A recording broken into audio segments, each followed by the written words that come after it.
हरे कृष्णा।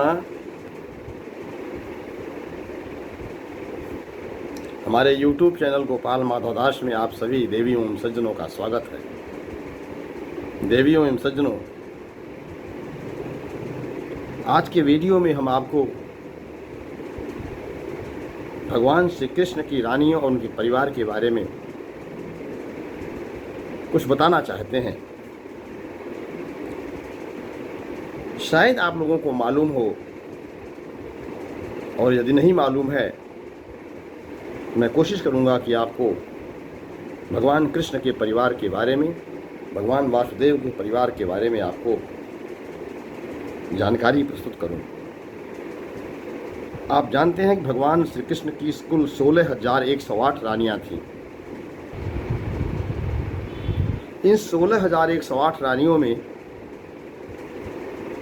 8 रानियां पटरानी कहलाती थी, जो मुख्य रानियां थीं, और 16,100 रानियां अलग थीं, और सबको मिलाकर कुल 16,108 रानी भगवान श्री कृष्ण की पत्नियां थीं। और इन 8 में भी सर्व प्रमुख पटरानी का नाम था रुक्मिणी जी, जो माता लक्ष्मी की साक्षात अवतार बताई गई हैं। दूसरी जाम्बवती जी, जाम्बवान की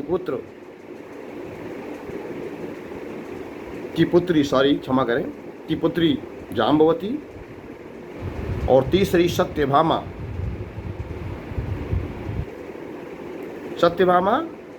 महाराज सत्राजित की पुत्री। चौथी कालिंदी, सूर्य पुत्री कालिंदी।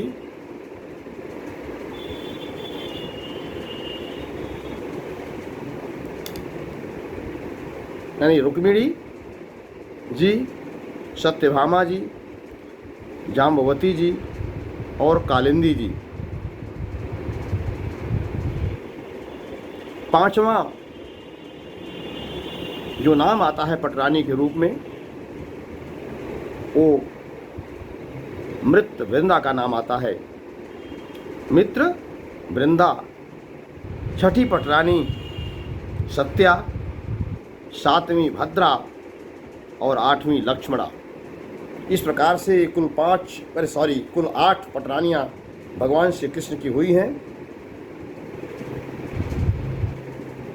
भौमासुर नामक राक्षस अपने राक्षसी वृत्ति से, अपने कुकृत्यों से तत्कालीन राजाओं को और प्रजा को इतना भयाक्रांत कर रखा था, सबके ऊपर आक्रमण करके, और उनकी 16,100 कन्याओं को जबरदस्ती उठाकर ले आया और अपने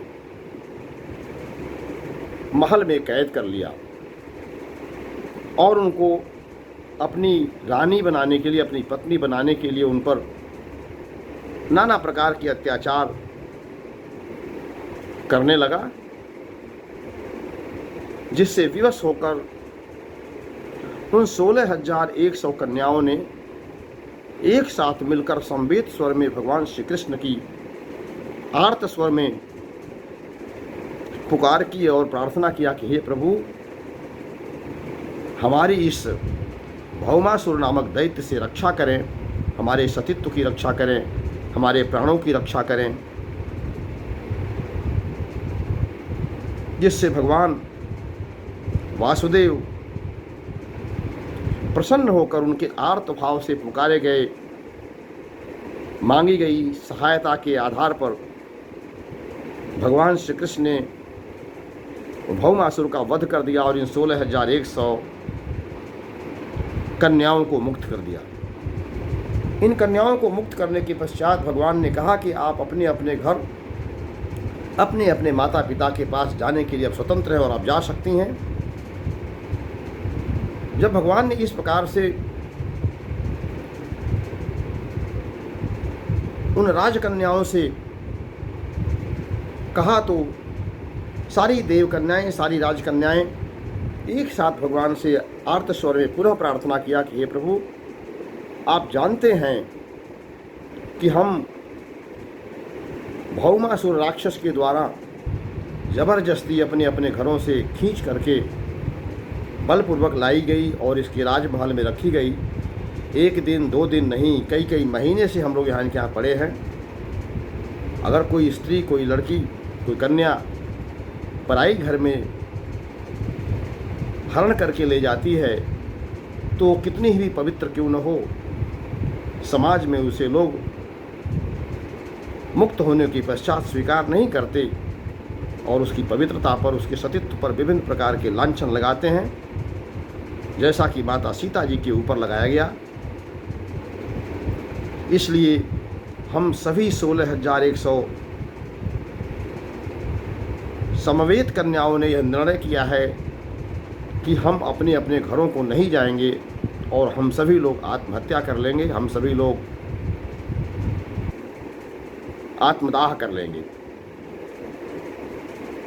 भगवान ने इस प्रकार न करने की सलाह दी क्योंकि यह प्रकार की आत्महत्या है और आत्महत्या करना अपराध की श्रेणी में होता है। अपराध के साथ साथ प्रेत योनि में जाना पड़ता है और जिससे जीव को बहुत कष्ट होता है, हजारों वर्ष की प्रेत योनि मिलती है। इसलिए भगवान ने उन 16,100 कन्याओं से कहा कि आप लोग अपने इस कुविचार को, अपने इस आत्महत्या करने के, आत्मदाह करने के इस विचार को त्याग दें और अपने अपने घरों को वापस चले जाएं। मगर उन 16,100 कन्याओं ने इसे स्वीकार नहीं किया और भगवान के इस प्रस्ताव को अस्वीकार करते हुए भगवान के सामने ही एक प्रस्ताव रखा कि प्रभु, अगर आप चाहते हैं कि हमारी प्राण बचे, आप चाहते हैं कि हम लोग जीवित रहें, आप लोग चाहते हैं कि हमारी पवित्रता, हमारा सतीत्व अक्षुण्ण रहे जैसा कि आप जानते हैं, तो आप स्वयं हम सभी लोगों को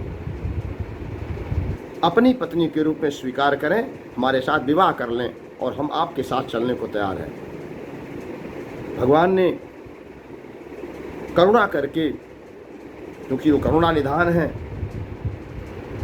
उन 16,100 कन्याओं के साथ एक साथ विवाह किया और फिर उनको अपने राजमहल में ले गए। और इस प्रकार से भगवान की 16,100 इन रानियों के साथ जब हम उन 8 पट रानियों का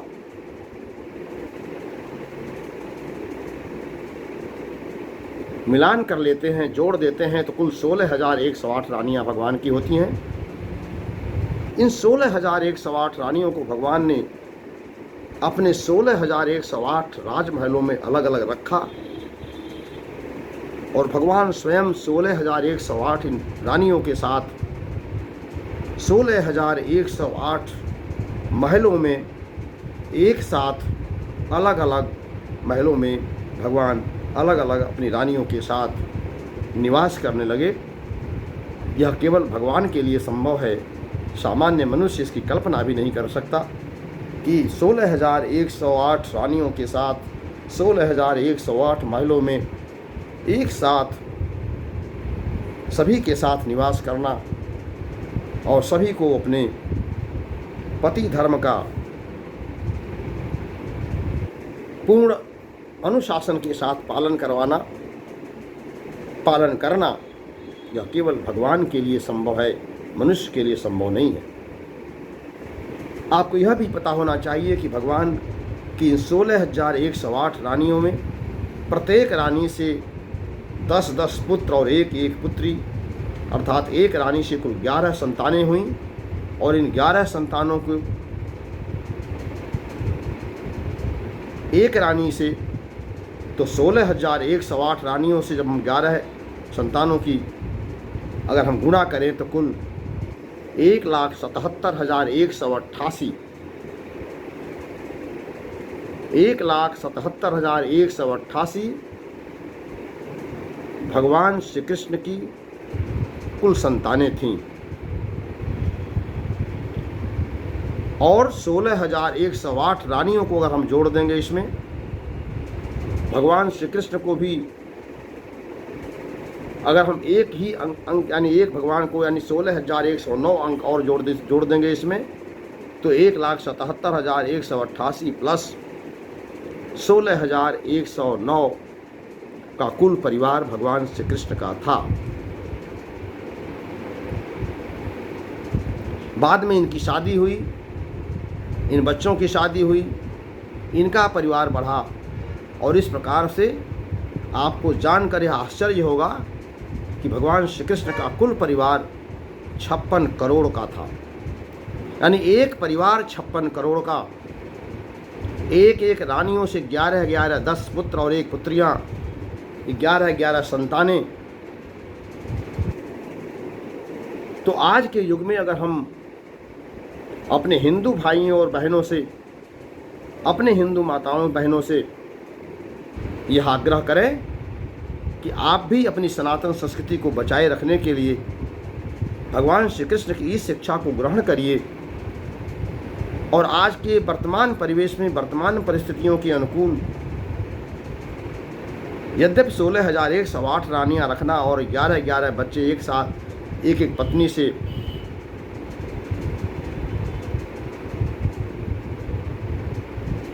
उत्पन्न करके उनका पालन पोषण परिवर्धन संवर्धन करना व्यावहारिक दृष्टि से संभव नहीं है, लेकिन हम अपनी एक पत्नी, एक विवाह करके 11 बच्चे नहीं तो कम से कम 2-3 बच्चे तो हमें रखना ही चाहिए, ताकि हमारी सनातन संस्कृति अक्षुण्ण रहे, हमारी जो हिंदू परंपरा खत्म हो रही वह जीवित रहे, हिंदुओं की संख्या लगातार जो घट रही वह बढ़ती चले, वह इतना बढ़े कि कम से कम संतुलन की स्थिति में रहे। भगवान श्री कृष्ण के इस परिवार से हमें कम से कम इतना संदेश तो सीखना ही चाहिए। आज हो क्या रहा है इसके विपरीत? आज हमारे हिंदू बच्चे और बच्चियां 30-30, 32-32, 35-35 साल तक शादियां नहीं कर रहे हैं। बच्चे कोई करना नहीं चाहते, कोई जिम्मेदारी उठाना नहीं चाहता। यह हमारी सनातन संस्कृति, हमारी हिंदू धर्म और हमारे हिंदुओं के लिए बहुत बड़ी एक चेतावनी है, एक बहुत बड़ा खतरे का संकेत है। तो आज हमें भगवान श्री कृष्ण के इस परिवार का वर्णन करने के पीछे का जो हमारा मूल उद्देश्य है, इसके पीछे का जो मूल संदेश है, इसके पीछे का जो मूल मकसद है, वो यही कि हमें कम से कम एक एक हिंदू परिवार से, एक एक भाई से, एक एक बहन से, एक एक माता से 3-3 बच्चों की आज की व्यावहारिक अपेक्षा है। 3-3 बच्चे अवश्य होने चाहिए, यह हमारी व्यावहारिक ज़रूरत है। हिंदू धर्म को, हिंदू संस्कृति को, हिंदू परंपरा को और हिंदू जनसंख्या को संतुलित बनाए रखने के लिए आज के इस व्यावहारिक परिस्थिति में अत्यंत आवश्यक है। आज की बात में बस इतना ही।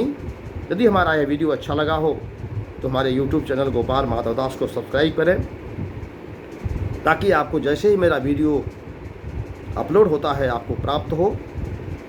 इसे लाइक करें और अधिक से अधिक लोगों को शेयर करके इस संदेश को एक जन जागरण के रूप में फैलाने का